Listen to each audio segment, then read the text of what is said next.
সংস্কারের নামে নির্বাচন আর না পেছানোর আহ্বান জানান বিএনপি স্থায়ী কমিটির সদস্য মির্জা আব্বাস। রাজধানীর মাদারটেকে সবুজবাগ থানা বিএনপির আয়োজনে ৩১ দফা সংস্কার নিয়ে কর্মশালায় তিনি একথা বলেন।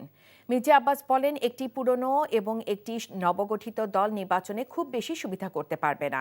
এ কারণে সংস্কারে তাদের আগ্রহ। অন্তর্বর্তীকালীন সরকারকে আহ্বান করেন সংস্কারের নামে আর কালক্ষেপণ না করার। বলেন, দেশের পরিস্থিতি সন্তোষজনক নয়।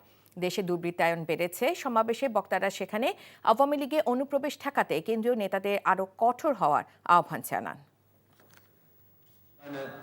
সংস্কার করে সময় নষ্ট করবেন না। যথাসম্ভব শীঘ্রই নির্বাচনটা দেন। এই দেশের মানুষের যে একটা মানসিক অস্থিরতা কাজ করতেছে, এটা আপনারা বোঝেন না। কিছু কিছু রাজনৈতিক দলের ভয় আছে, নতুন রাজনৈতিক দলের ভয় আছে, অনেক পুরনো রাজনৈতিক দলের ভয় আছে। তারা নির্বাচনে ক্ষমতায় যেতে পারবে না।